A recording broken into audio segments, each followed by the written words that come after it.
Hello, welcome to Maths Monday. I'm on a train today, so this is part one in a series of games, maths type games that you can play on a train journey or something like that. Some people might even suggest you could play these in the classroom if you were bored and had finished your work.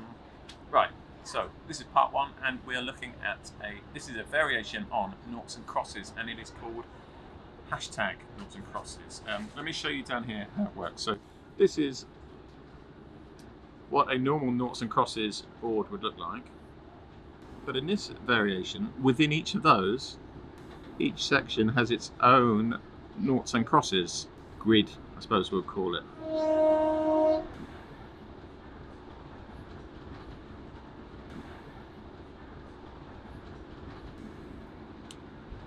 Okay, so that's your playing grid. That's how you get started.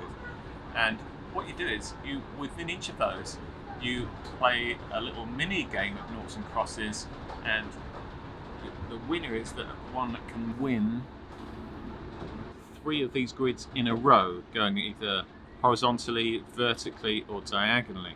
Let me explain that a little bit more. Let's say in my first go I'm going to put a cross here, okay? Now, the place that I put my cross dictates where my opponent has to play. So I put my cross in this middle row, and it is on your left-hand side. Okay, that refers to this section here. Can you see that the place it is on here refers to this section here? So my opponent, when they place their 0 or O, they have to do it somewhere on this grid. And where they place it dictates where I go after that. So let's say my opponent puts an O there. Now it's my turn. I have to place my cross in this section because that's where this O is on the grid. Okay, so I've got to put my cross somewhere here. I'm going to go here, right in the middle of the grid. That means my opponent now, they have to take their turn right in the middle of this larger grid.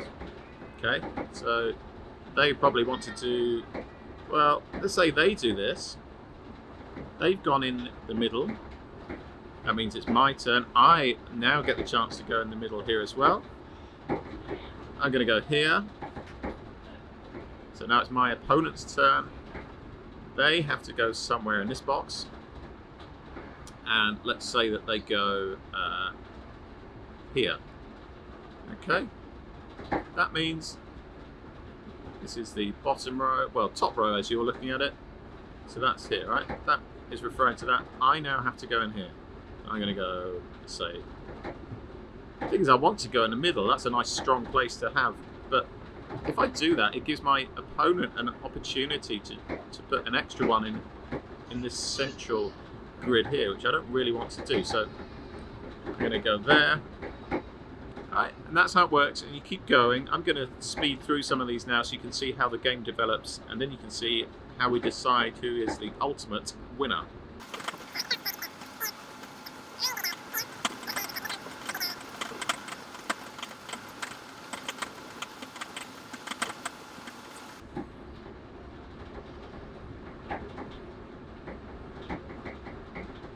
Oh, now, right. So I can get a line here, okay, and the fact that I've got a line, that tells me that this now belongs to me. This has become a cross. So I got that 3 in a row, so I've now taken control of this center square. That becomes a big cross. I've now got that.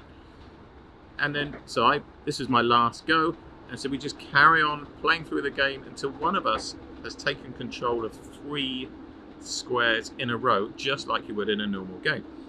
So I'm down here now, and my opponent is down here. Let's say that they're going to go there. I now have to go up here. I'm going to go here. My opponent is going to go here, which is sending me back to this one. Well, this is done with. This is finished. So it doesn't really matter where I place it. Apart from it's going to show my opponent where they need to go. So I don't want to put my opponent here because they can get 3 in a row. So I'm going to try and avoid that one if I can. So I'm going to go here.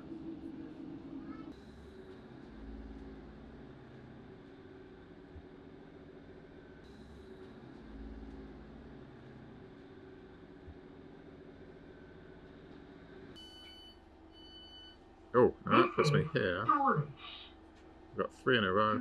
So this is mine as well.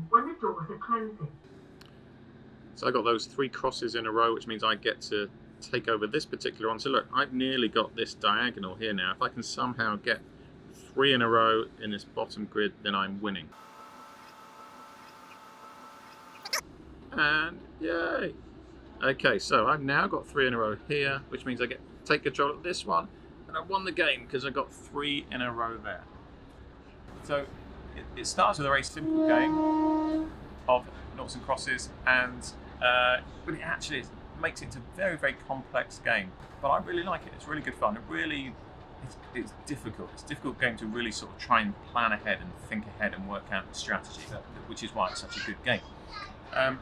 That is it. So that is part 1 of games you can play in the classroom or on a train journey or something like that. Thank you very much for watching. I shall see you next week for another Maths Monday, and I will be back at some point for part 2 of games you can play in the classroom or on a train journey.